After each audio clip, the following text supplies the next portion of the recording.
پروردگار بحروں بر، پروردگار بحروں بر۔ اعوذ باللہ من الشیطان الرجیم، بسم اللہ الرحمن الرحیم۔ ان اللہ وملائکتہ یصلون علی النبی یا ایہا الذین آمنوا صلوا علیہ وسلموا تسلیما۔ اللہم صل علی سیدنا و نبینا و شفیعنا و مولانا محمد وعلی آل محمد وبارک وسلم۔ محترم خواتین و حضرات، السلام علیکم۔ پیام صبح کے ساتھ ایک بار پھر حاضر میں ہوں آپ کا میزبان انیق احمد۔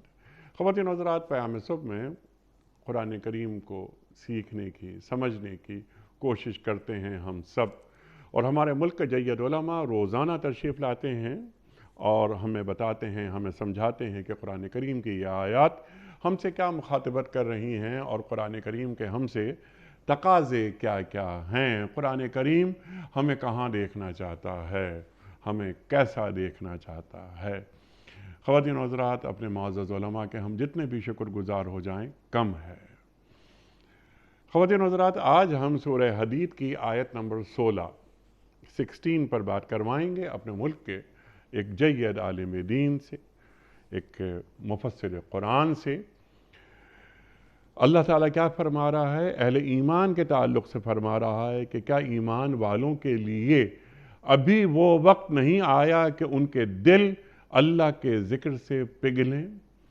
کیا منافقین سے مخاطبت ہو رہی ہے اور انہیں بتایا جا رہا ہے کہ تمہارے جو اعمال ہیں، تمہاری جو حرکتیں ہیں، وہ ویسی نہیں جیسی کہ اہل ایمان کی ہوتی ہیں، تمہارے قول اور فعل میں تضاد چل رہا ہے۔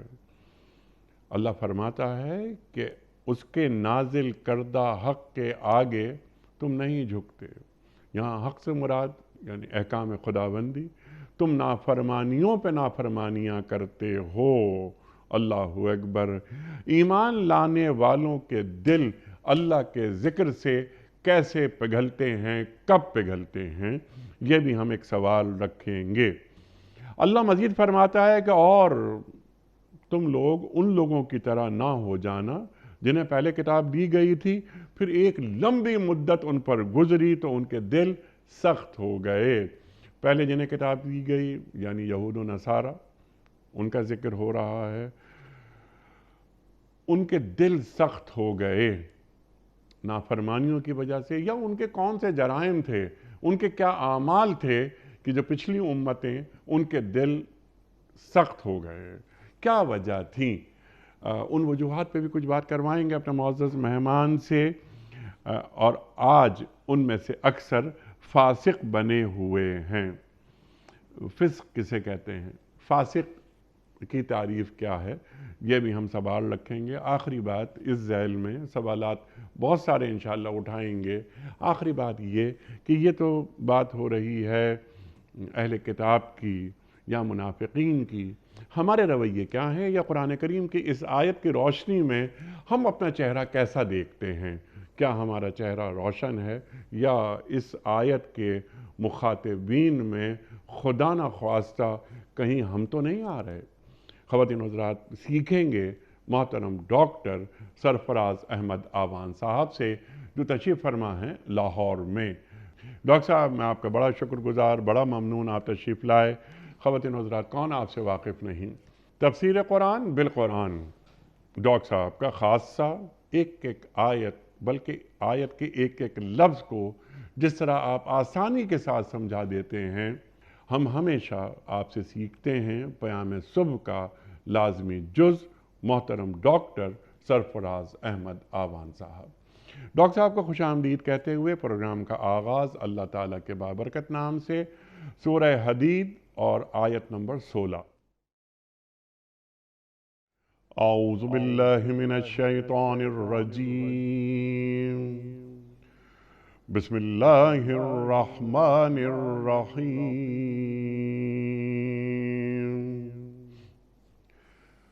أَلَمْ يَأْنِ لِلَّذِينَ آمَنُوا أن تخشع قلوبهم لذكر الله وما نزل من الحق ولا يكونوا كالذين أوتوا الكتاب من قبل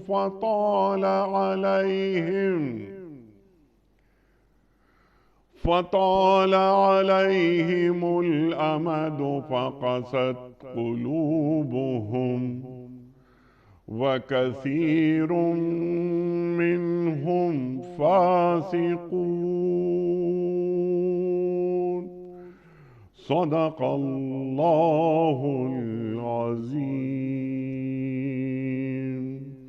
کیا ایمان والوں کے لیے ابھی وہ وقت نہیں آیا کہ ان کے دل اللہ کے ذکر سے پگھلیں اور اس کے نازل کردہ حق کے آگے جھکیں اور وہ ان لوگوں کی طرح نہ ہو جائیں جنہیں پہلے کتاب دی گئی تھی، پھر ایک لمبی مدت ان پر گزر گئی تو ان کے دل سخت ہو گئے اور آج ان میں سے اکثر فاسق بنے ہوئے ہیں۔ محترم خواتین و حضرات، ڈاکٹر سرفراز آبان صاحب کی خدمت میں اس سے پہلے کہ ہم رکھیں آج کے پروگرام کے حوالے سے پہلا سوال کوئز۔ کل کے پوچھے گئے سوال کا درست جواب اور آج کا سوال آپ کی خدمت میں۔ کل کا سوال ہمارا یہ تھا کہ قرآن کریم کی کس سورت کو باب القرآن کہا جاتا ہے؟ درست جواب سورہ فاتحہ کو۔ آج کا سوال نوٹ فرما لیجئے۔ حضرت یوسف کتنے برس تک جیل میں رہے؟ حضرت یوسف کتنے برس تک جیل میں رہے؟ تین آپشنز، 9 برس تک، 10 برس تک یا 11 برس تک۔ جو درست جواب آپ سمجھتے ہوں روانہ فرمائیے۔ ہمارے فون نمبرز ہیں 0092213452709۔ ہمارا دوسرا فون نمبر ہے 009222134300980۔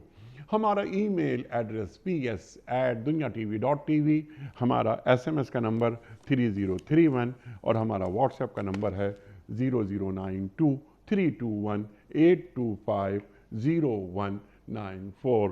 ڈاکٹر صاحب ارشاد فرمائیے، یہاں اہل ایمان سے مخاطبت ہو رہی ہے، تو یہاں اہل ایمان سے مراد کیا منافقین ہے؟ ارشاد۔ الحمدللہ رب العالمین والصلاة والسلام علی سید الانبیاء وخاتم المرسلین وعلی آلہ وصحبہ ومن تبعہم بإحسان الی یوم الدین۔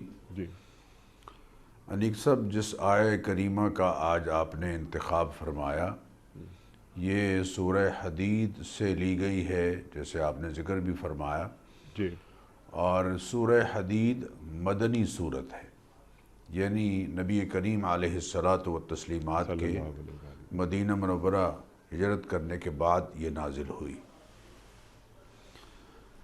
اگرچہ کچھ لوگوں کی یہ رائے ہے مفسرین کے کہ منافقین سے ایک طرح سے خطاب ہے جو ظاہری طور پر صاحبان ایمان کہلاتے تھے، لیکن حضرت عبداللہ بن عباس رضی اللہ تعالی عنہ اور حضرت عبداللہ بن مسعود رضی اللہ تعالی عنہ دونوں نے اس آیت کے حوالے سے ایک بات ارشاد فرمائی ہے۔ حضرت عبداللہ بن عباس رضی اللہ تعالی عنہما فرماتے ہیں کہ قرآن کریم کو اترے 13 سال گزرے تھے اترتے ہوئے کہ اس دوران یہ آیہ کریمہ نازل ہوئی اور مسلمانوں کو یہ بات کہی گئی، جبکہ امام مسلم نے صحیح مسلم کتاب التفسیر میں حضرت عبداللہ بن مسعود رضی اللہ تعالیٰ عنہ کا قول نقل کیا ہے۔ وہ فرماتے ہیں کہ ما کان بین اسلامنا و بین ان عاتبنا اللہ بہذہ الآیہ الا 4 سنین، کہ ہمارے اسلام لانے اور اس آیت کے اترنے میں 4 سال گزرے کہ یہ آیت اتری اور ہمیں یہ کہا گیا کہ قرآن کریم کے احکام کو سن کر اور اللہ کے ذکر کی بات کو سن کر تمہارے دلوں میں نرمی کیوں نہیں آتی؟ گویا معلوم ہوا کہ صحابہ اکرام رضوان اللہ تعالی علیہم اجمعین تو نبی کریم علیہ الصلاۃ والتسلیمات کی پیروکار اور آپ صلی اللہ علیہ وسلم کی اتباع میں بہت اعلیٰ درجے میں تھے، لیکن قیامت تک آنے والے تمام مسلمانوں کو یہ آیت جھنجھوڑ رہی ہے۔ ٹھیک۔ اس آیت کے دو حصے ہیں انیک صاحب۔ پہلا حصہ ہے الم یأن للذین آمنوا ان تخشع قلوبہم لذکر اللہ وما نزل من الحق، اور دوسرا حصہ ہے ولا یکونوا کالذین اوتوا الکتاب من قبل فطال علیہم الامد وقست قلوبہم وکثیر منہم فاسقون۔ پہلے حصے میں اللہ تعالیٰ نے دو باتوں کا ذکر فرمایا، ایک یہ کہ تخشع قلوبہم لذکر اللہ، سبحان اللہ، اللہ کے ذکر سے ان کے دل سکون کیوں نہیں پاتے، ان میں خشوع کی کیفیت کیوں پیدا نہیں ہوتی۔ اور دوسری بات وما نزل من الحق، اللہ تعالیٰ کی طرف سے قرآن کریم میں جو احکام نازل ہوئے ہیں، حق پر مبنی جو کلام اللہ تعالیٰ کی طرف سے اترا ہے، اس کو سننے کے بعد اس کو عملی زندگی میں بجا لانے کے لیے ان کے دلوں میں کیوں خشوع کی کیفیت پیدا نہیں ہوتی۔ جی، پہلا حکم ہے ان تخشع قلوبہم لذکر اللہ، سبحان اللہ، اللہ کے ذکر کو قرآن کریم میں کثرت کے ساتھ کرنے کا حکم دیا گیا ہے۔ یعنی قرآن کریم میں ایک واحد ایسا عمل ہے کہ جس کے بارے میں بار بار یہ کہا گیا کہ اسے کثرت سے کرو۔ مثلا ارشاد فرمایا وَاذْكُرُوا اللَّهَ كَثِيرًا لَعَلَّكُمْ تُفْلِحُونَ، اللہ کا ذکر کثرت سے کرو تاکہ تم فلاح پا جاؤ۔ بلکہ ارشاد فرمایا کہ وَاذْكُرُوا اللَّهَ قِيَامًا وَقُعُودًا وَعَلَى جُنُوبِكُمْ، کھڑے ہو تب بھی اور بیٹھے ہو تب بھی اور پہلو کے بل لیٹے ہو تب بھی، جس حال میں بھی ہو تمہیں اللہ کا ذکر کثرت سے کرنا ہے۔ نبی کریم علیہ الصلاۃ والتسلیمات سے ایک صاحب نے عرض کیا کہ یا رسول اللہ مجھے کوئی ایسی بات بتا دیجئے کہ جو سب چیزوں کو شامل ہو جائے، تو آپ نے ارشاد فرمایا کہ لا یزال لسانک رطبا من ذکر اللہ، تیری زبان ہر وقت اللہ کے ذکر سے تر رہے۔ سبحان اللہ، اللہ تعالیٰ نے سورہ احزاب میں صاحبان ایمان کی 10 صفات انیکسا بیان فرمائی ہیں۔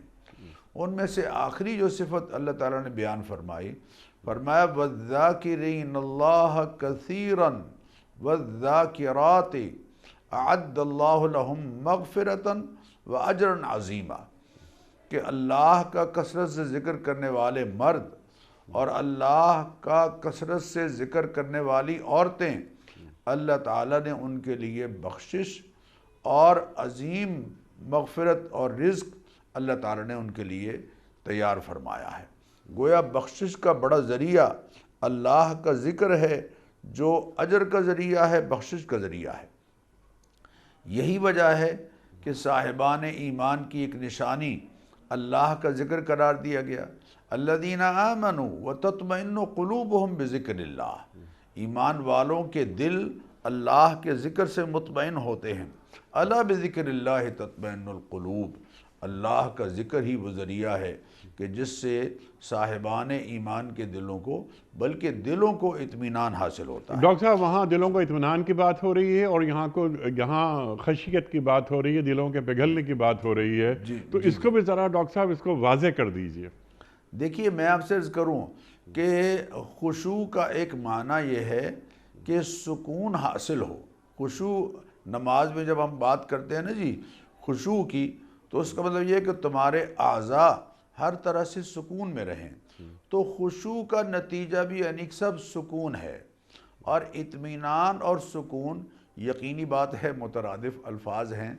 تو خشوع یعنی دل کا اطمینان اور سکون، اور اللہ کی نافرمانی میں اضطراب ہے، بے چینی ہے، بے سکونی ہے، اور اللہ کے ذکر میں اطمینان ہے، سکون ہے۔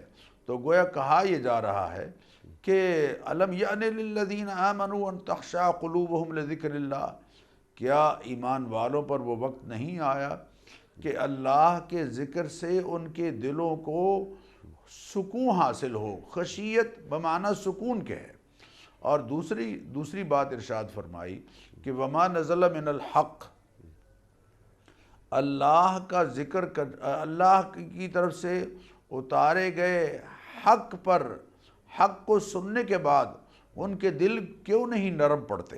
قرآن کریم میں اللہ تعالیٰ نے جگہ جگہ یہ بات ارشاد فرمائی انیک صاحب کہ قرآن دلوں کو نرم کرنے والی کتاب ہے۔ سورہ زمر کی آیت نمبر 23 میں ارشاد فرمایا اللہ نزل احسن الحدیث، اللہ تعالیٰ وہ ہستی ہے کہ جس نے نجمن تھوڑا تھوڑا کر کے بہت عمدہ کلام اتارا ہے۔ نزل احسن الحدیث کتاباً، یہ کتاب ہے متشابہن، جس کی باتیں اور جس کی آیات ملتی جلتی ہیں، مثانیہ، اور ایسی ہیں کہ جن میں بار بار بات دہرائی جانے والی ہے، چونکہ ہمیشہ مواعظ اور نصیحت کی بات جو ہے وہ بار بار دہرائی جاتی ہے تاکہ ذہنوں میں اچھی طرح سے راسخ ہو جائے۔ تقشعر منہ جلود الذین یخشون ربہم، یہ ہے تقشعر منہ جلود الذین یخشون ربہم۔ اس قرآن کریم کو پڑھ کر، اس کی آیات کو سن کر اللہ سے ڈرنے والوں کے رونگٹے کھڑے ہو جاتے ہیں۔ سبحان اللہ۔ ثم تلین جلودہم وقلوبہم الی ذکر اللہ، اور پھر آخر میں ان کے جسم اور ان کے دل اللہ کے ذکر کی طرف نرم پڑ جاتے ہیں۔ حضرت قتادہ فرمایا کرتے تھے کہ یہ خوبیاں اولیاء اللہ کو حاصل ہیں کہ اللہ کے خوف سے ان کے دل کانپ اٹھتے ہیں، ان کے آنسو بہہ پڑتے ہیں، اور اللہ کے ذکر سے اور قرآن کریم کو پڑھ کر انہیں اطمینان قلب حاصل ہوتا ہے۔ علامہ ابن کثیر رحمہ اللہ نے لکھا کہ اہل ایمان کا سماع قرآن کریم کی تلاوت ہے، قرآن کریم کو سننا ہے، اور اہل ایمان قرآن کریم کو سن کر ادب اور تواضع اختیار کرتے ہیں۔ چنانچہ سورہ انفال کے بالکل آغاز میں ارشاد باری تعالی ہے، اور بہت خوبصورت بات اللہ تعالیٰ نے ہمیں سمجھائی ہے۔ اور میں یہ کہوں گا کہ یہ جو اللہ تعالیٰ نے جن کو کھرا مومن قرار دیا ہے، ان کی صفات اللہ تعالیٰ نے بیان فرمائیں۔ اللہ ہمیں انہیں اپنانے کی توفیق عطا فرمائے۔ فرمایا انما المؤمنون، کامل ایمان والے کون سے ہیں؟ الذین اذا ذکر اللہ وجلت قلوبہم، یہ وہ ہیں کہ جن کے سامنے اللہ کا ذکر کیا جاتا ہے، اللہ کا ذکر آتا ہے تو دل ان کے ڈر جاتے ہیں، اللہ کی نافرمانی سے اور اللہ کی ناراضی کے خوف سے دل ڈرتے ہیں۔ یعنی دل کا ڈرنا جو ہے وہ اللہ کی ناراضی سے بچ رہے ہیں، اللہ کہیں محبوب اللہ، والذین آمنوا اشد حبا للہ، سب سے زیادہ محبوب ہستی اللہ کی ذات، کہیں ہم سے ناراض نہ ہو جائیں، کہیں ہم سے روٹ نہ جائیں۔ اللہ کی نافرمانی سے ان کے دل وجلت قلوبہم، ان کے دل لرز جاتے ہیں، ڈر جاتے ہیں۔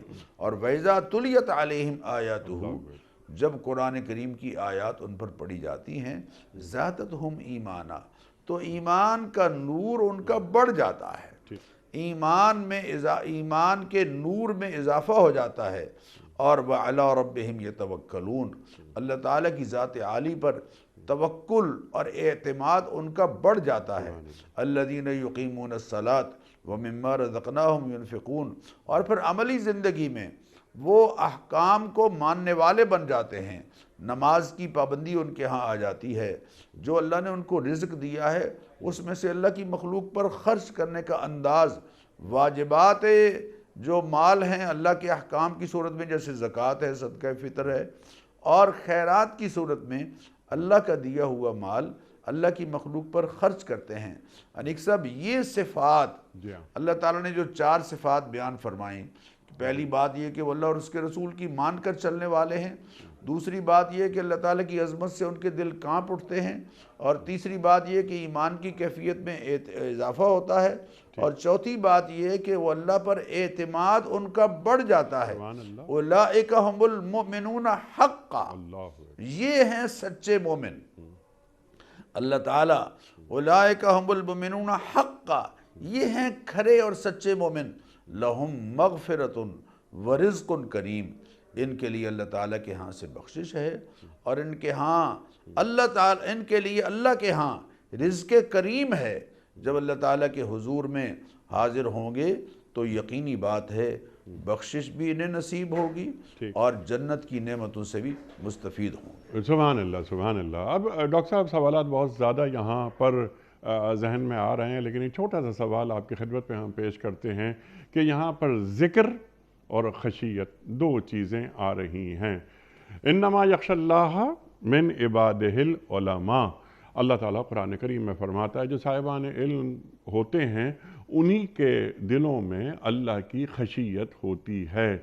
اللہ کی خشیت کیا بغیر علم کے آ سکتی ہے؟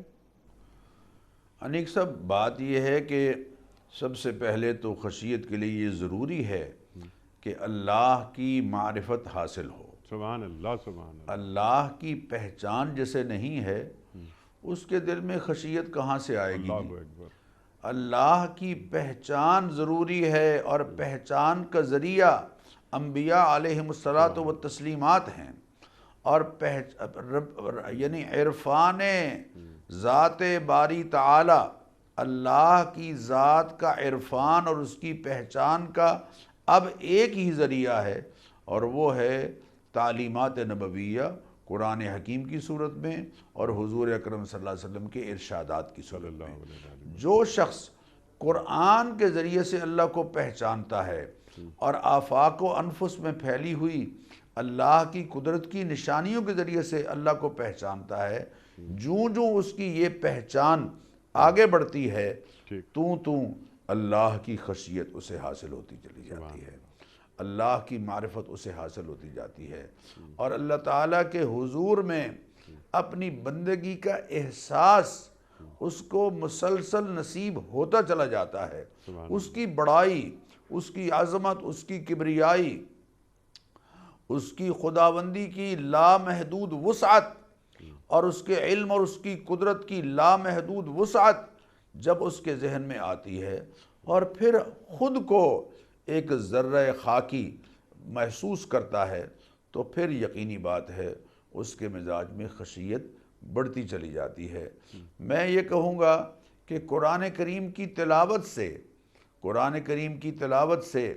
اور تلا یتلو تلاوت کے ایک معنی پڑھنے کے بھی ہیں، اور تلا یتلو تلاوت کے ایک معنی پیچھے پیچھے چلنے کے بھی ہیں۔ جیسے قرآن کریم ارشاد فرمایا والقمر اذا تلاہا، یہاں تلا کے معنی تلاہا جو سورج کے پیچھے پیچھے آتا ہے، تو تلاوت کا مطلب یہ ہوا کہ جو ہم پڑھ رہے ہیں ہم عملاً اس کے پیچھے پیچھے چل رہے ہوں۔ چنانچہ اللہ تعالیٰ نے قرآن کریم میں تلاوت کا حکم دیا ہے۔ کچھ لوگ یہ سمجھتے ہیں کہ جناب قرآن کریم میں تلاوت کا تو کہیں نہیں آیا، حالانکہ کئی جگہ آیا ہے۔ اتل ما اوحی الیک من الکتاب، آپ قرآن کریم کی تلاوت کیجئے، بلکہ ایک جگہ تو بہت اور انداز میں بڑے زوردار انداز سے کہا گیا ہے۔ اللہ فرماتے ہیں اپنے حبیب کریم علیہ الصلوۃ والتسلیمات سے کہلوا رہے ہیں، انما امرت، مجھے حکم دیا گیا ہے، ان اعبد رب هذه البلدۃ الذی حرمها، کہ میں عبادت کروں اس شہر کے رب کی، وہ پروردگار کہ جس نے اس شہر کو حرمت والا بنا دیا ہے۔ وَلَهُ كُلُّ شَيْءٍ، اور سب کچھ اسی رب کا ہے، سب کچھ اسی رب کا ہے، سارے اختیارات اور ساری کائنات کی ہر چیز پر کنٹرول اور قبضہ اور ملکیت اسی پروردگار کی ہے۔ وَلَهُ كُلُّ شَيْءٍ وَأُمِرْتُ أَنْ أَكُونَ مِنَ الْمُسْلِمِينَ، اور دوسرا مجھے حکم دیا گیا ہے کہ میں اس کا فرما بردار بن کر اپنی زندگی گزاروں، تاکہ میری زندگی ماڈل بنے آنے والے انسانوں کے لیے، قیامت تک آنے والے انسانوں کے لیے۔ اور تیسرا کیا ہے؟ یعنی دو باتیں تو یہ ہیں، اور تیسرا وَأَنْ أَتْلُوَ الْقُرْآنَ، اور مجھے حکم دیا گیا ہے کہ میں قرآن کریم کی تلاوت کروں۔ تو قرآن کریم کی تلاوت کا تو اللہ تعالیٰ نے باقاعدہ محبوب کریم علیہ السلام کو حکم دیا جب قرآن کریم کی تلاوت کریں گے تو پھر اس کی کیفیت ہم پر اثر انداز ہوگی۔ انیق صاحب اللہ اکبر، یہ آیہ کریمہ بڑی عجیب ہے۔ حضرت فضیل بن عیاض ایک زمانے میں ڈاکوؤں کے سردار تھے انیق صاحب۔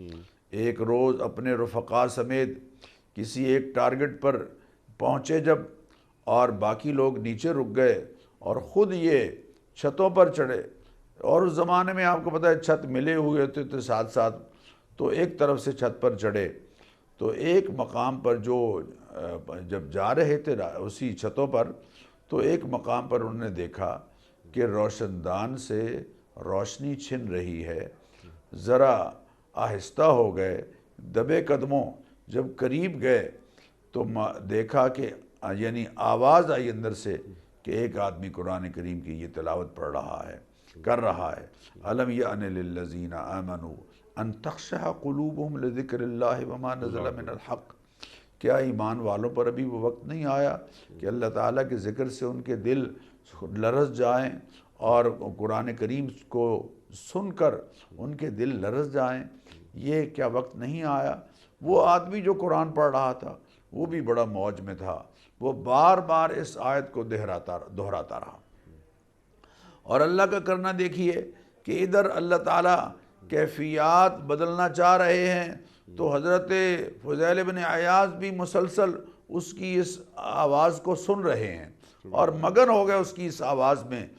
بالآخر حضرت فضیل بن عیاض کھڑے ہوئے اور کہا الحمدللہ مجھ پر وہ وقت آ گیا ہے، اور انہی قدموں سے پلٹے واپس اور اپنے رفقا کے پاس آئے اور ان سے کہا کہ میں نے تو توبہ کر لی ہے، اب تم جو چاہو کرو۔ تو انہوں نے کہا سردار نے توبہ کر لی ہے تو ہم بھی آپ کے ساتھ توبہ کرتے ہیں۔ کل تک جو فضیل بن عیاض ڈاکوؤں کا سردار تھا، اس قرآن پاک کی برکت سے اور اس آیت کی برکت سے ہمیشہ کے لیے اولیاء اللہ کے سردار ہو سبحان گئے۔ اللہ۔ تو قرآن میں وہ بات آپ سے عرض کروں گا کہ قرآن ہم کیسے پڑھ رہے ہیں، نتیجتاً ہم اس کے اثرات کیوں نہیں ہو رہے، لیکن جو قرآن پڑھتا ہے اور واقعتاً اس قرآن پاک کی تلاوت کا حق ادا کرتا ہے، اللہ تعالیٰ نے اس کے اجر کا کیسے ذکر فرمایا نیک صاحب، ان الذین یتلون کتاب اللہ، جو لوگ اللہ کی کتاب کی تلاوت کرتے ہیں، ان الذین یتلون کتاب اللہ واقاموا الصلاۃ وانفقوا مما رزقناہم سرا وعلانیۃ، اور اس کے تقاضوں کو پورا کرتے ہیں، تلاوت کے تقاضوں کو پورا کرتے ہیں، نماز پابندی سے پڑھتے ہیں، اور چپکے سے یا کھل کر اعلانیہ طور پر ہمارے دیا ہوا رزق خرچ کرتے ہیں، یرجون تجارتا لن تبور، وہ ایسی تجارت کر رہے ہیں جس میں ہرگز کبھی نقصان نہیں ہوگا، لیوفیہم اجورہم، ان کا اجر بھی ان کو پورا ملے گا، ویزیدہم من فضلہ، اور اپنے فضل سے اللہ تعالیٰ ان کو بڑھا کر بھی دیں گے، اللہ بڑھا کر بھی دیں گے۔ جتنے اللہ عظیم ہیں ان کا بڑھایا جانے والا فضل بھی اتنا ہی عظیم ہے۔ کہتے ہیں حاتم طائی سے کسی نے کہا تھا کہ ایک مٹھی جو کی مجھے دے دیجئے، تو آپ نے فرمایا کہ اسے ایک بوری اٹھا کی جو کی دے دو۔ خادموں سے کہا، اس نے کہا، لوگوں نے کہا حضرت اس نے تو ایک مٹھی مانگی ہے، فرمایا ہماری مٹھی اتنی ہوتی ہے۔ تو اللہ فرما رہے ہیں وَيَزِيدَهُم مِّن فَضْلِهِ، قرآن کریم کے پڑھنے والے کو اس کے پڑھنے کا اور اس کے تقاضوں پر عمل کرنے والوں کو ان کے ان اعمال کا اجر تو ہم پورا دیں گے، لیکن وَيَزِيدَهُم مِّن فَضْلِهِ، اپنے فضل سے ان کو بڑھا کر بھی دیں گے۔ سبحان اللہ، سبحان اللہ۔ اچھا ڈاکٹر صاحب، جیسے کہ آپ نے فرمایا کہ انبیاء تشریف لائے وہ اللہ کی پہچان کرواتے ہیں، آپ نے یہ بھی فرمایا کہ جب تک اللہ کی پہچان نہ ہو، اللہ کی معرفت نہ ہو، تب تک نہ اللہ کا ذکر ہو سکتا ہے، نہ اللہ تعالیٰ کی وہ خشیت ہو سکتی ہے ایک بندے میں جو اللہ کو ہم سے مطلوب ہے۔ انبیاء علیہم السلام تشریف لے گئے، ختم نبوت ہو گئی، اب یہ کام یعنی اللہ تعالیٰ کو پہچنوانا، العلماء ورثۃ الانبیاء، جو گفتگو آپ نے فرمائی اس میں ایک شخص براہ راست قرآن کریم کو پڑھ رہا ہے، خشیت حاصل کر رہا ہے، اللہ کا ذکر کر رہا ہے اور قرآن کریم کو سمجھنے کی کوشش کر رہا ہے، اللہ تعالیٰ سے ایک ربط اور تعلق پیدا کرنے کی کوشش کر رہا ہے۔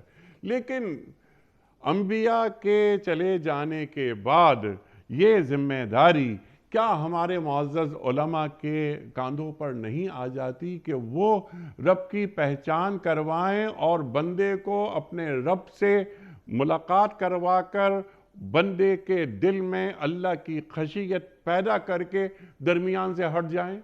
انیک صاحب یہ بات تو اللہ تعالیٰ نے قرآن کریم میں بیان فرمائی ہے۔ اللہ تعالیٰ نے ارشاد فرمایا ما کان لبشر، کسی انسان کے شایان شان نہیں ہے ان یؤتیہ اللہ الکتاب والحکم والنبوہ، کہ اللہ تعالیٰ نے اس کو کتاب کا علم عطا فرمایا ہو اور حکمت و دانش سے نوازا ہو اور نبوت کا منصب اس کو عطا کیا ہو، ثم یقول للناس، پھر لوگوں سے یہ کہے کونوا عباد لی من دون اللہ، کہ اللہ تعالیٰ کے سوا تم میرے بندے بن جاؤ، ولیکن کونوا ربانیین بما کنتم تعلمون الکتاب وبما کنتم تدرسون، ان لوگوں کا یہ فرض بنتا ہے کونوا ربانیین، کے لوگوں کو ربانی بنائیں۔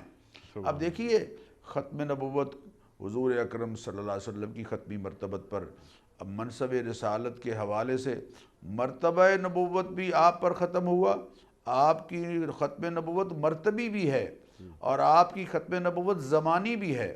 مرتبے کے لحاظ سے بھی آپ صلی اللہ علیہ وسلم چوٹی پر ہیں اور زمانے کے لحاظ سے بھی سلسلہ نبوت آپ پر ختم ہو رہا ہے، لیکن جو دو کام دوسرے ہیں، کتاب کا علم ہے، حکمت و دانش کا علم ہے، جن علماء کو اللہ نے نوازا ہے اور جن اولیاء کرام اور صوفیاء کو اور درویشوں کو جو کھرے اتباع سنت کرنے والے ہیں، وہ لوگ ان کا یہ فرض ہے کہ لوگوں کو اللہ تعالیٰ تک پہنچائیں، کونوا ربانیین، ان کا فرض ہے۔ اللہ قرآن کریم میں بیان کر رہے ہیں کہ لوگوں سے یہ کہیں کہ تم ربانی بن جاؤ، رب والے بن جاؤ، اللہ کے پسندیدہ بن جاؤ، اللہ تعالیٰ کی فرما برداری میں اس مقام پر پہنچ جاؤ کہ پھر اللہ تعالیٰ تمہیں اپنا محبوب بنا لے۔ وہ قُلْ إِن كُنتُمْ تُحِبُّونَ اللَّهَ فَاتَّبِعُونِي يُحْبِبْكُمُ اللَّهُ، اللہ تعالیٰ تمہیں محبوب بنا لے۔ تو یہ کام علماء کا ہے، یہ کام اولیاء کرام کا ہے، یہ کام ایسے درویشوں کا ہے کہ جو مخلص ہیں اور اتباع سنت پر یقیناً ان کی مواظبت ہے، ہمیشگی ہے، کیونکہ ایسے لوگ جو لوگوں کو اپنے حلقے میں داخل کرتے ہیں اور اپنے حلقے میں داخل کر کے ان سے مفادات حاصل کرتے ہیں، اللہ تعالیٰ نے اس طبقے کی مذمت کی۔ ان کثیرا من الاحبار والرہبان، بہت سارے درویش اور بہت سارے صاحبان علم، لیاکلون اموال الناس بالباطل ویصدون عن سبیل اللہ، لوگوں کا مال کھاتے ہیں ناحق طریقے سے اور اللہ تعالیٰ کی راہ سے ان کو روکتے ہیں۔ تو ایسے لوگ کہ جو اس مشن پر ہیں ان سے دور رہنا ہے اور ان کے قریب آنا ہے، کہ جن کو اللہ تعالیٰ نے نور ایمان سے نوازا ہے، جن کو حکمت نبوی اور حضور اکرم صلی اللہ علیہ وسلم کی دی ہوئی بصیرت اور آپ صلی اللہ علیہ وسلم کی تعلیمات پر عمل کرنے کے نتیجے میں جو نور اللہ نے ان کو نصیب فرمایا ہے، ان کی خدمت میں بیٹھنا ہے، ان کے حلقے میں بیٹھنا ہے۔ صحبت صالح ترا صالح کند اور صحبت طالح ترا طالح کند، اور یک زمانہ صحبت با اولیاء بہتر از طاعت از صد سال طاعت بیریا، یہ ان لوگوں کی صحبت ہے کہ جو خود متبع سنت ہیں، خود سنت کے پیروکار ہیں، خود جن کے دل میں یہ جذبہ ہے کہ لوگوں کو، اللہ کی مخلوق کو جو اللہ سے کٹی ہوئی ہے، اللہ سے جوڑا جائے۔ سبحان اللہ، سبحان اللہ، جو اللہ کا ذکر کرتے ہیں اور اللہ کا ذکر کرواتے ہیں، جن کے دل اللہ کے ذکر سے پگھل جاتے ہیں، اور جب وہ اللہ کا ذکر لوگوں کے سامنے کرتے ہیں تو ان کے دل بھی پگھل جاتے ہیں اور وہ حق کے سامنے خود بھی جھکتے ہیں، یعنی احکام خدا بندی کے سامنے خود بھی جھکتے ہیں اور جو ان کے قریب ہوتے ہیں انہیں بھی بتاتے ہیں کہ احکام حق کیا ہیں اور ان کے آگے کیسے جھکا جاتا ہے۔ اللہ اکبر، اللہ اکبر۔ ہمارے اطراف میں جب ہم ایسے افراد کو ڈھونڈتے ہیں تو ڈاکٹر صاحب ذرا ہمیں کم ملنے لگے ہیں۔ بچپن میں ہم دیکھتے تھے کہ اللہ والے نظر آتے تھے اور ان کی صحبت میں بیٹھ کر بڑی خوشی ہوتی تھی، لیکن رفتہ رفتہ شاید ہم دنیا داری میں بہت زیادہ مصروف ہو گئے یا ملوث ہو گئے۔ اچھا ڈاکٹر صاحب، یہاں اللہ تعالیٰ فوراً فرما رہا ہے کہ دیکھو ان لوگوں کی طرح نہ ہو جانا جنہیں پہلے کتاب دی گئی تھی، پھر ایک لمبی مدت ان پر گزر گئی، ان کے دل سخت ہو گئے۔ یعنی کیا ان کی نافرمانیاں بیان کی جا رہی ہیں کہ ایک لمبی مدت تک وہ اللہ اور اپنے رسولوں کے نافرمان رہے؟ اگر نافرمانیاں کرتے ہوئے مدت گزر جاتی ہے تو دل سخت ہو جاتے ہیں، نافرمانی اگر کوئی کر رہا ہے تو اس کے ہاتھ فوری روکے جاتے ہیں۔ بالکل آپ نے صحیح فرمایا۔ یہ آیت کا دوسرا حصہ ہے، لیکن آیت کے پہلے حصے کے حوالے سے ایک بات اگر آپ اجازت دیں تو میں عرض کروں۔ ڈاکٹر صاحب ارشاد۔ وہ یہ کہ آیات قرآنیہ کو اپنی ہدایت کا ذریعہ سمجھنا یہ ہر صاحب ایمان پر لازم ہے، اور اس شخص کی اللہ تعالیٰ نے بڑی مذمت کی ہے کہ جس کے سامنے قرآن کریم پڑھا جاتا ہے لیکن وہ اس کو قبول کرنے کی بجائے تکبر اور غرور کا اظہار کرتے ہوئے الٹا پھر جاتا ہے۔ اللہ تعالیٰ نے قرآن کریم ارشاد فرمایا وَإِذَا تُتْلَى عَلَيْهِ آيَاتُنَا، کچھ لوگ ایسے ہیں کہ جن کے سامنے قرآن کریم جب پڑھا جاتا ہے وَلَّا مُسْتَكْبِرًا، تو تکبر اور غرور کے ساتھ رخ پھیر لیتے ہیں، كَأَن لَّمْ يَسْمَعْهَا، گویا کہ انہوں نے اس قرآن کریم کو سنا ہی نہیں، اور كَأَنَّ فِي أُذُنَيْهِ وَقْرًا، گویا کہ ان کے کانوں میں ڈانٹ ہیں، ان کے یعنی غرور اتنا ہے ان کو۔ وہ اللہ تعالیٰ معاف فرمائے، اللہ معاف فرمائے کہ وہ قرآن کریم کی بات پر کان دھرنے کے لیے تیار نہیں، بلکہ سورہ جاسیہ میں اسی بات کو اللہ تعالیٰ نے ارشاد فرمایا کہ یسمع آیات اللہ تتلی علیہ، وہ اللہ تعالیٰ کی آیات کو سنتا ہے جس کے سامنے یہ آیات پڑھی جاتی ہیں، ثم یصر مستکبرا کأن لم یسمعها، پھر ایسے ہو جاتا ہے تکبر کے ساتھ گویا کہ اس نے سنا ہی نہیں، بلکہ وَإِذَا عَلِمَ مِنْ آيَاتِنَا شَيْئًا، جب ہماری آیات میں سے کچھ اس کے علم میں بات آتی ہے، ہمارے احکام میں سے کوئی بات آتی ہے، اتخذها ہزوا، تو وہ ان احکام کا مذاق اڑاتا ہے، وہ روزے کا مذاق اڑاتا ہے، وہ صدقہ و خیرات کا مذاق اڑاتا ہے، وہ جو کہا تھا نا کسی نے، یعنی یہود میں سے کسی نے کہا تھا کہ جناب کیا ہم ان اللہ فقیر ونحن اغنیاء، کہ اللہ فقیر ہے اور ہم غنی ہیں، اللہ ہم سے کہتا ہے خیرات کرو، یہ استہزاء ہے، یہ مذاق ہے، اور یہ انداز اللہ تعالیٰ اس کی مذمت کر رہے ہیں۔ وَإِذَا عَلِمَ مِنْ آيَاتِنَا شَيْئًا، جب ہماری آیات اس کے علم میں آتی ہیں تو کیا کرتا ہے، اتخذها ہزوا، وہ مذاق اڑاتا ہے۔ اولئک لہم عذاب مہین، ایسے لوگوں کے لیے رسوا کرنے والی سزا ہے۔ لا یغنی عنہم ما کسبوا شیئا، ان کی کمائی اس میدان میں کوئی کام نہیں آئے گی۔ ولا متخذوا من دون اللہ اولیاء، اور جن کے سہارے وہ اللہ تعالیٰ کی آیات کا انکار کر رہا ہے اور مذاق اڑا رہا ہے، وہ اس کے کام نہیں آئیں گے۔ وَلَهُمْ عَذَابٌ عَظِيمٌ، ان کے لیے بہت بڑی سزا ہے، بڑی سزا ہے۔ تو اس لیے میں آپ سے عرض کروں کہ قرآن کریم سن کر اگر آپ اس پر عمل نہیں کر رہے تو اپنے دل کے اندر گلٹی محسوس کیجئے، اپنے آپ کو شرمندہ محسوس کیجئے، یہ نہ ہو کہ قرآن کریم کے احکام سن کر ان کا آپ مذاق اڑانا شروع کر دیں۔ اسی لیے اللہ تعالیٰ نے آیت کے دوسرے حصے میں، جس کا آپ سوال میں ذکر فرما رہے تھے کہ وَلَا يَكُونُوا كَالَّذِينَ أُوتُوا الْكِتَابَ مِنْ قَبْلِ، دیکھو کہیں ایسا نہ ہو کہ تم بھی اہل کتاب کی طرح نہ ہو جانا کہ جو تو تم بھی اہل کتاب کی طرح ہو جاؤ، وہ اہل کتاب یعنی یہود و نصارہ کہ فطال علیہم الامد، ان پر مدت گزری اور اس مہلت جو اللہ تعالیٰ نے ان کو دی اس میں بجائے اس کے کہ وہ اللہ تعالیٰ کے احکام کو ماننے پر آ جاتے، اللہ تعالیٰ کی تعلیمات کو ماننے پر آ جاتے، الٹا فقست نافرمانیوں کے نتیجے میں فقست قلوبہم، ان کے دل سخت ہو گئے۔ انیق صاحب دلوں کی نرمی اللہ کے ذکر سے حاصل ہوتی ہے، اور دلوں کی سختی اللہ کی نافرمانی کے نتیجے میں ہوتی ہے۔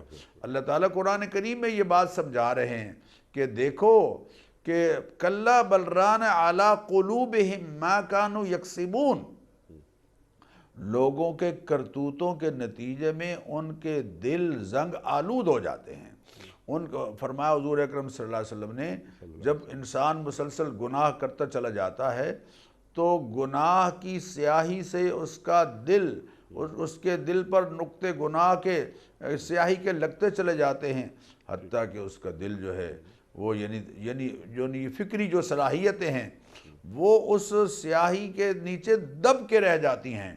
اور انیق صاحب مرر کو آپ دیکھیے، اگر آپ آئینے پر پوری طرح سے سیاہی مل دیں تو سامنے سورج کے سامنے چاہے سارا دن پڑا رہے ریفلیکشن نہیں ہوگی۔ سورج کا تو کوئی قصور نہیں ہے، یہاں مرر کو اور آئینے کو سیاہ کر دیا گیا ہے۔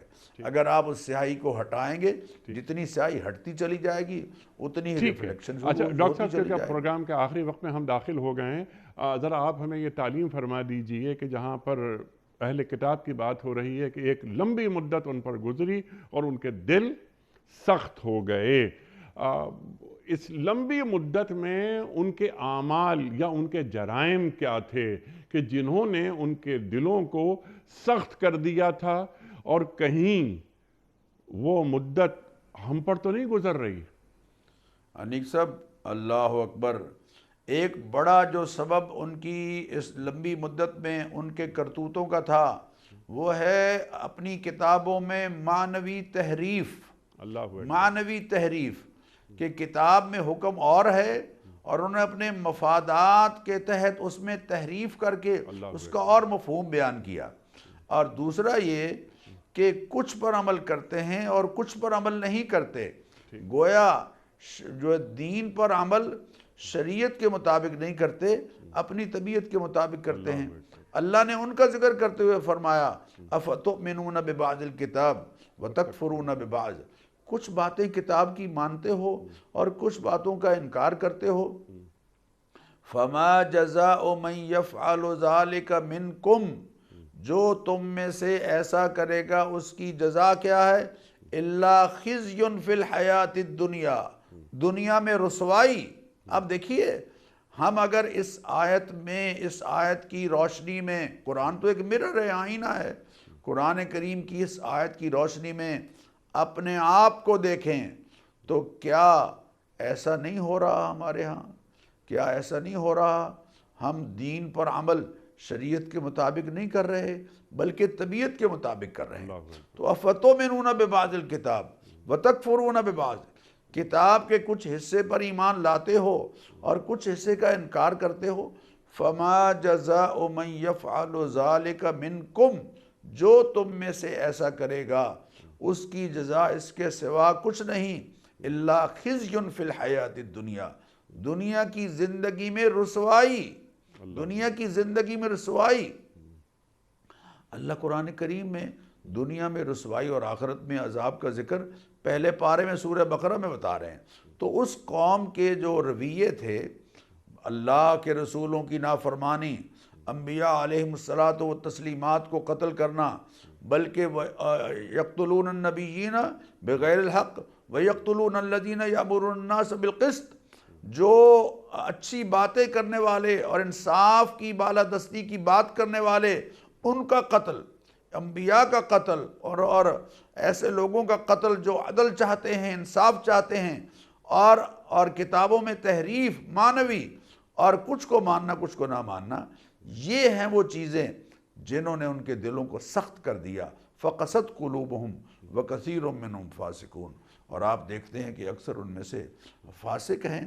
فاسق ایسے شخص کو کہتے ہیں جو گناہ کبیرہ کا مرتکب ہو، اور گناہ کبیرہ انبیاء علیہم الصلاۃ والتسلیمات کی معصیت اور ان کی نافرمانی گناہ کبیرہ ہے۔ تو ان لوگوں نے ایسی حرکات کی کہ جن کے نتیجے میں اللہ تعالیٰ نے ان پر یہ ذلت مسلط کر دی دنیاوی۔ تو خدا نخواستہ ہمیں غور کرنا چاہیے، ایک تو یہ کہ ہم قرآن کریم کو کیسے پڑھ رہے ہیں، کیا قرآن کریم کے اندر ہم غور کر رہے ہیں اور اس کو سمجھ کر پڑھ رہے ہیں یا نہیں پڑھ رہے، اور دوسرے یہ کہ کیا ہم نے بھی وہی روش اختیار کر رکھی ہے جو اہل کتاب نے اختیار کی، اور نتیجتاً ان کا یہ نقصان۔ ہمیں اس طرح اس آیت کو لینا چاہیے، اور یہ آیت تقاضا کر رہی ہے کہ ایسا نہ ہو جاؤ تم لوگ کہ جیسا کہ سابقہ امتیں ہوئی تھیں کہ توریت اور زبور اور انجیل کے ساتھ انہوں نے کیا کیا۔ جس طرح آپ نے قرآن کریم کی آیات، ان کے جرائم وہ بیان فرمایا، فتؤمنون ببعض الکتاب وتکفرون ببعض، کتاب کے کچھ حصے کو مانو کچھ کو نہیں مانو۔ قرآن کریم کے ساتھ ہمارا رویہ کیا ہے؟ اللہ اکبر، اتامرون الناس بالبر وتنسون انفسکم، اللہ اکبر، لوگوں کو تو نیکی کی تعلیم دو، خود اس پر عمل نہیں کرو۔ لا تشتروا بآیاتی ثمنا قلیلا۔ ڈاکٹر صاحب یہ فرمائیے کہ یہ پہلا کام کیا یہ قرآن کریم کی اس آیت کی روشنی میں یا اس آیت کے آئینے میں ہمیں پہلا کام کیا کرنا چاہیے؟ تمسک بالقرآن تو آپ نے بتا دیا کہ قرآن کریم سے جڑ کر اپنی زندگیوں کو سنوارا جائے، لیکن کیا قرآن کریم ہمیں سمجھ میں بھی آ رہا ہے، یا بقول آپ کے کہ ہم نے شریعت کو طبیعت بنا لیا ہے؟ ارشاد۔ نہیں، شریعت کو طبیعت بنا لیں تو پھر تو بہت ہی اچھا ہے، لیکن شریعت کو نہیں مان رہے، طبیعت کے مطابق مان رہے ہیں، جو ہمارے دل میں آتا ہے بس اس کو کر لیتے ہیں، اور جو ہمارے مزاج کے خلاف ہے، جو ہمارے رواج کے خلاف ہے، جو آباء و اجداد سے چلی آ رہی ان رسوم کے خلاف ہے، جن کی حوصلہ شکنی کے لیے نبی کریم علیہ الصلوۃ والتسلیمات کی سنتیں موجود ہیں، ان پر جب زد پڑتی ہے نیک صاحب، پیدائش کے معاملے میں دیکھ لیجئے، کاروبار کے معاملے میں دیکھ لیجئے، شادی بیاہ کے معاملات میں دیکھ لیجئے، مرگ کے موقع پر رسوم جو موجود ہیں، بلکہ کاروبار زندگی میں لوگ کہتے ہیں جناب جب تک جھوٹ نہ بولا جائے تب تک کاروبار ہی نہیں ہو سکتا، لا حول ولا قوت الا باللہ۔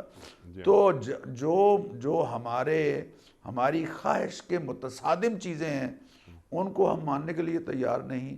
یہ المیہ ہے۔ ہمیں اس آیت کی روشنی میں غور کرنا چاہیے کہ کیا ہم واقعتاً قرآن کریم سے استفادہ کر رہے ہیں یا نہیں کر رہے، اور اگر نہیں کر رہے تو پھر ہمیں قرآن کریم کی طرف بڑھنا چاہیے، قرآن کریم کو سیکھنا ہے، قرآن کریم کو سمجھنا ہے، قرآن کریم پر عمل کرنا ہے، قرآن کریم کو دوسروں تک پہنچانا ہے، اور قرآن کو انفرادی اور اجتماعی زندگی میں نافذ کرنا ہے۔ سبحان اللہ، قرآن کریم کو حرز جاں بنانا ہے۔ ڈاکٹر صاحب میں آپ کا بڑا ممنون، بڑا شکر گزار۔ یہاں وقت مکمل ہوا ہمارے آج کے پروگرام کا۔ بہت ساری باتیں، بہت سارے سوالات مزید آ سکتے ہیں، لیکن وقت مکمل ہو گیا۔ آپ کا بڑا شکر گزار، آپ تشریف لائے۔ خواتین و حضرات، ہمارے علماء کو اللہ سلامت رکھے، تشریف لاتے ہیں اور قرآن کریم سے ہمیں قریب کر دیتے ہیں۔ آج کتنی اہم آیت، اور ڈاکٹر صاحب نے بالتفصیل بیان فرما دیا کہ اللہ تعالیٰ کیا فرما رہا ہے، اہل ایمان سے مخاطبت ہو رہی ہے۔ تو اللہ کا ذکر، پھر خشیت، دلوں کا پگھلنا، حق کے سامنے جھک جانا، اللہ اکبر، دلوں کی نرمی، اور سابقہ امتوں کے اعمال کی طرح ہمارے اعمال نہ ہو جائیں کہ ہمارے دل سخت ہو جائیں۔ ڈاکٹر صاحب نے کیا اچھی بات فرمائی، قرآن کریم سے قربت، فہم دین، فہم قرآن ہمیں سمجھ میں آئے، ہم تبدیل نہ کریں، تحریف نہ کریں معنی کو، اقبال کے شعر پر اپنا پروگرام مکمل کرتے ہیں کہ خود بدلتے نہیں قرآن کو بدل دیتے ہیں، ہوئے کس درجہ فقیہان حرم بے توفیق۔ اللہ اکبر۔ ڈاکٹر صاحب آپ کا بڑا ممنون۔ کوئز، کل کا سوال ہمارا یہ تھا کہ قرآن کریم کی کس سورت کو باب القرآن کہا جاتا ہے؟ درست جواب سورہ فاتحہ کو۔ آج کا سوال نوٹ فرما لیجئے۔ حضرت یوسف علیہ السلام کتنے برس تک جیل میں رہے؟ 9 برس تک، 10 برس تک یا 11 برس تک؟ جو درست جواب آپ سمجھتے ہوں روانہ فرمائیے۔ ہمارے فون نمبرز ہیں 00922134527 ہمارا دوسرا فون نمبر ہے 0092234300980۔ ہمارا ای میل ایڈریس ps@duniatv.tv، ہمارا SMS کا نمبر 3031 اور ہمارا واٹس ایپ کا نمبر ہے 00923228250194۔ وقت قرآن دازی کا۔ کراچی میں کوئی مہمان موجود نہیں۔ ڈاکٹر سرفراز آبان صاحب کراچی میں ہوتے تو ان کے دستے مبارک سے ہم یہ پرچی نکلواتے، لیکن یہ کام میں کر رہا ہوں۔ اور ایلینوائے USA سے ہیں اختر محمد سید ایلینوائے USA۔ آپ کو بہت بہت مبارک ہو۔ دنیا ٹی وی کی جانب سے آپ کی خدمت میں کتابوں کا تحفہ پیش کیا جا رہا ہے۔ آپ کو ایک بار پھر مبارکباد۔ خواتین و حضرات، پیام صبح کا اختتام ہوتا ہے روزانہ ایک قول پر، اور وہ قول ہوتا ہے صاحب نہج البلاغہ امیر المومنین حضرت علی مرتضیٰ کرم اللہ وجہہ کا۔ آپ فرماتے ہیں جو اللہ سے ڈرتا ہے وہ اس کے عذاب سے محفوظ رہتا ہے، جو اللہ سے ڈرتا ہے وہ اس کے عذاب سے محفوظ رہتا ہے۔ سبحان اللہ، سبحان اللہ۔ اپنے میزبان انیق احمد کو کل تک کے لیے اجازت دیجیے۔ خدا حافظ۔ پروردگار